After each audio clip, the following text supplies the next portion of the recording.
అందరికి నా పేరు రేణుక. నేను తెలుగు టీచర్. ఇది లెసన్ నేమ్ వచ్చేసి నేను గోదావరిని, 4వ తరగతి. అయితే చూడండి పిల్లలు, మనకి పిక్చర్ లో మీకు ఏం కనిపిస్తుంది? మనకి ఇక్కడ ఒక పిక్చర్ కనిపిస్తుంది కదా. ఆ పిక్చర్ లో మీకు ఏం కనిపిస్తుంది? ఇక్కడ చూడండి, ఒక నది కనిపిస్తుంది.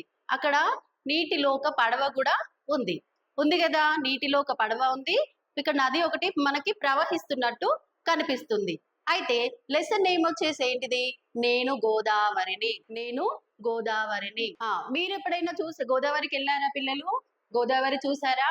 నీటి అందాలన్నీ చూసారా? అయితే చూడండి, ఇప్పుడు మనం ఈ గోదావరి గురించి తెలుసుకుందాం. చూడండి, ఈ పాఠ్యం యొక్క ఉద్దేశం ఏంటంటే, గోదావరి నది మహారాష్ట్రలో నాసిక్ దగ్గర పుట్టింది. అది మహారాష్ట్ర, తెలంగాణ, ఆంధ్రప్రదేశ్ రాష్ట్రాల గుండా ప్రవహిస్తున్నది. నదీ తీర ప్రాంతాల్లో అనేక పుణ్యక్షేత్రాలు ఉన్నాయి. మన తెలంగాణ రాష్ట్రంలోని దర్శనీయ స్థలాల గురించి తెలుపడం ఈ పాఠం యొక్క ఉద్దేశం. చూడండి పిల్లలు, మన తెలంగాణ రాష్ట్రంలో అనేక పుణ్యక్షేత్రాలు ఉన్నాయి కదా. పుణ్యక్షేత్రాలు అంటే ఏంటి? దర్శనీయ స్థలాలు, పవిత్రమైనటువంటి స్థలాలు. మన తెలంగాణలో అవి ఎన్నో ఉన్నాయి. అయితే వాటి గురించి తెలపడమే ఈ పాఠం యొక్క ఉద్దేశం. ఇప్పుడు చూడండి, ఇక్కడ మనకు కొన్ని ప్రశ్నలు ఇచ్చారు. అవి ఏం ప్రశ్నలు? బొమ్మ చూడండి, బొమ్మలో ఏం కనిపిస్తుంది? మరి మనకి ఈ బొమ్మలో ఏం కనిపిస్తుంది? నది ప్రవహిస్తున్నట్టు ఒక పడవ కూడా ఉన్నది. ఇట్లాంటిది మీరు ఎప్పుడైనా చూసారా? చూడండి పిల్లలు, ఇట్లాంటిది మీరు ఎప్పుడైనా చూసారా? ఎప్పుడైనా పడవ ఎక్కారా? ఎప్పుడైనా ఇక్కడ వాటర్ ఎక్కువగా నీటి ప్రదేశాలకు వెళ్ళినట్టు చూసారా? మీరు అక్కడ కనిపిస్తాయి ఎన్నో. దీని ఉపయోగాలు ఏంటి చూడండి. ఇప్పుడు ఈ లెసన్ నుంచి మనం చూడండి పిల్లలు, సమస్త జీవకోటికి మూలాధారం నీరు. సమస్త మూలకోటికి జీవాధారం నీళ్ళు అంటే ఏంటి? ఇప్పుడు మన ప్రపంచానికి మొత్తం అంటే పశువులు కానీ, ఏవైనా మనకి కానీ అన్నిటికీ ముఖ్యంగా జీవరాశులన్నిటికీ నీరు కంపల్సరిగా కావాలి. సమస్త జీవకోటికి మూలాధారం నీరు. ప్రపంచ నాగరికతలకు మూలం నీరు. నీటికి ఆధారమైన నదిని నేను, నా పేరు గోదావరి. మహారాష్ట్రలోని త్రయంబకం దగ్గర నా జన్మస్థానం. జన్మస్థానం అంటే ఏంటి? పుట్టింది. జన్మస్థానం అంటే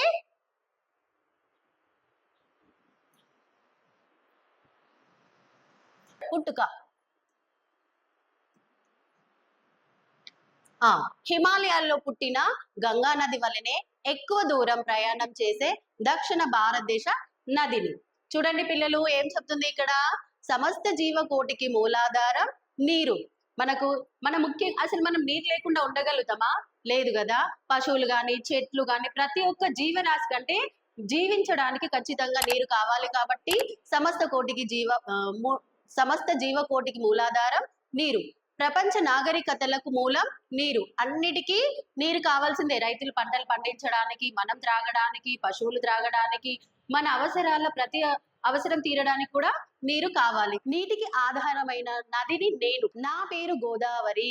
మహారాష్ట్రంలో త్రయంబకం దగ్గర నా జన్మస్థానం. హిమాలయాల్లో పుట్టిన గంగా నది వలనే ఎక్కువ దూరం ప్రయాణం చేసే దక్షిణ భారతదేశ నదిని. ఎవరు చెప్తున్నారు పిల్లలు? దీని గురించి నది తన గురించి తానే చెప్పుకుంటుంది కదా. గోదావరి తన గురించి తాను చెప్పుకుంటుంది. మరి తన గురించి తాను చెప్పుకోవడాన్ని ఏమంటారంటే ఆత్మకథ అంటారు. ఇప్పుడు గోదావరి ఏం చెప్తుంది? తన గురించి, ఎక్కడ పుట్టింది, ఎక్కడి నుంచి ప్రవహిస్తుంది, ప్రపంచానికి నా అవసరం ఎలాంటిదో చెప్తుంది. ఎవరు చెప్తున్నారు? గోదావరి. కాబట్టి తన గురించి తానే చెప్పుకుంటుంది కాబట్టి దానిని ఆత్మకథ అని అంటారు. అయితే గోదావరి తన గురించి తాను చెప్తుంది కదా. గోదావరిని అంటే చూడండి, నన్ను అందరూ దక్షిణ గంగా అని పిలుస్తారు. నన్ను తేలివాహ నది అని కూడా పిలుస్తారు. తేలివాహ నది అంటే ఏంటి? చూడండి, తేలివాహ అంటే తెలుపు. తేలివాహ నది అని కూడా అంటారు. ఎందుకంటే నేను తెల్లగా ఉంటాను కాబట్టి, గోదావరి నీళ్లు తెల్లగా ఉంటాయి కాబట్టి తేలివాహ నది అని కూడా పిలుస్తారు. నేను నిజామాబాద్ జిల్లాలోని కందకుర్తి దగ్గర తెలంగాణలో ప్రవేశిస్తాను. ఇక్కడ మంజీరా, హరిదా నదులతో కలిసి విశాలమైనాను. విశాలమైన అంటే పెద్దగా, విశాలమైన అంటే పెద్దదిగా. ఇక్కడనే ప్రాచీన సంగమేశ్వర ఆలయం కూడా ఉన్నది. ఆలయం అంటే తెలుసు కదా పిల్లలు, గుడి, టెంపుల్ అంటారు కదా. ఇక్కడే ప్రాచీన సంగమేశ్వర ఆలయం కూడా ఉన్నది. ఇక్కడి ప్రాచీన సంగమేశ్వర ఆలయం కూడా ఉంది. అయితే చూడండి, అక్కడి నుంచి ఆదిలాబాద్ జిల్లాలోకి ప్రవేశిస్తాను. భారతదేశంలో రెండవ అతి ప్రాచీనమైన సరస్వతి దేవాలయం నా ఒడ్డున ఉన్నది. ఈ ఊరునే ఇప్పుడు బాసర అని పిలుస్తున్నారు. చూడండి పిల్లలు, బాసర అనేది మీ అందరికీ తెలుసు. బాసర తెలుసు కదా, చిన్న పిల్లలకి అక్కడ బాసరలో ఎవరు ఏ అమ్మవారు ఉంటారు? సరస్వతి అమ్మవారు ఉంటారు. చదువుల తల్లి సరస్వతి అమ్మవారు ఉంటారు. అయితే చిన్న పిల్లలందరినీ అక్కడ తీసుకెళ్లి అక్కడ ఓనమాలు దిద్దిస్తారు. దానినే అక్షరాభ్యాసం అని కూడా పిలుస్తారు. ఇక్కడ సరస్వతి మూర్తిని వేదవ్యాసుడు ఇసుకతో ప్రతిష్ఠ చేశాడని పురాణాలు చెప్తున్నవి. ఇసుక చూడండి, ఇసుక అంటే శాండ్. అయితే అక్కడ విశిష్టమైనది ఏంటంటే అక్కడ ఇసుకతోని అమ్మవారిని ప్రతిష్ఠించాడంట వేదవ్యాసుడు. అదే గొప్ప, అది ఇప్పటి వరకు అలాగే ఉందంట. అదే అక్కడ విశేషం మళ్ళా ప్రత్యేకత అన్నమాట. అయితే వేదవ్యాసుడు ఇసుకతో ప్రతిష్ఠ చేశాడని పురాణాలు చెప్తున్నవి. చాలా మంది తమ పిల్లల్ని బల్లో చేర్చే ముందు ఇక్కడనే ఓనమాలు దిద్దిస్తారు. దీనినే అక్షరాభ్యాసం అంటారు. చూడండి, అక్షరాభ్యాసం అంటారు. మంచిగా చదువు రావాలనని బాసర ఊర్లో భిక్షాటన చేసి నిద్రిస్తారు. చూడండి పిల్లలు, చిన్న పిల్లల్ని స్కూల్లో అంటే బడిలో చేర్చే ముందు వాళ్ళకి అక్షరాభ్యాసం చేపిస్తారు కదా, అక్కడ బాసర తీసుకెళ్లి అమ్మవారి గుడిలో అక్షరాభ్యాసం చేపిస్తారు. దాన్ని ఏమంటారంటే చూడండి, ఓనమాలు దిద్దిస్తారు. దాన్నే అక్షరాభ్యాసం అంటారు. అయితే వాళ్ళ పిల్లలు బాగా చదవాలని, మా పిల్లలకి చదువు బాగా రావాలని ఆ ఊర్లో భిక్షాటన చేసి నిద్రిస్తారు. భిక్షాటన అంటే తెలుసా పిల్లలు మీ అందరికీ? అయితే అడుగుంటారు కదా, ఇప్పుడు మనం బెగ్గర్స్ అంటాం మనం ఇంగ్లీష్ లో, దాన్నే భిక్షాటన అంటారు. అంటే కొంతమందిని దగ్గరుండి అడుక్కుంటారన్నమాట. అలా చేస్తే వాళ్ళ పిల్లలకి బాగా చదువు వస్తుందని వారి యొక్క నమ్మకం. ఇక్కడి నుంచి పారుకుంటూ పోతుంటే పోచంపాడు దగ్గర ఒక పెద్ద ఆనకట్ట కట్టారు.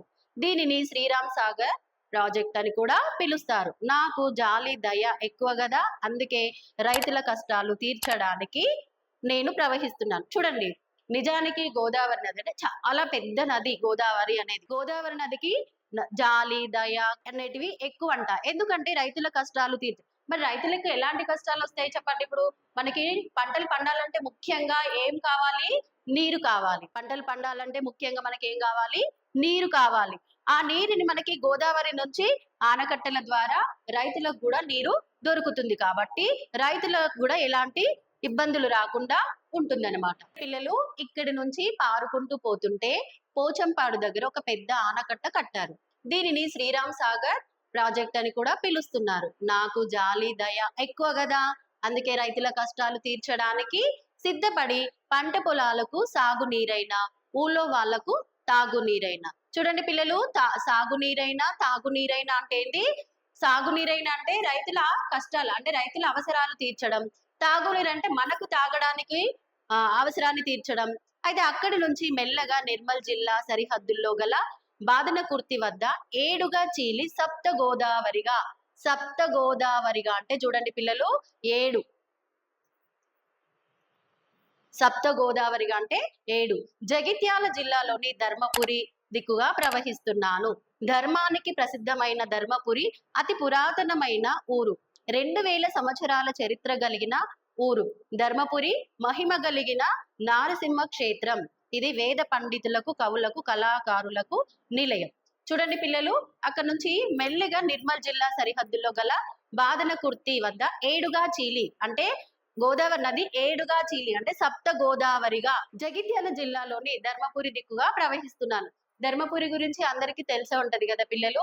ఎవరైనా చనిపోతే వాళ్ళ హస్తికలు కూడా అక్కడ కలపడానికి తీసుకెళ్తారు. ఎందుకంటే అక్కడ ధర్మానికి ప్రసిద్ధమైన ధర్మపురి అతి పురాతనమైనటువంటి ఊరు.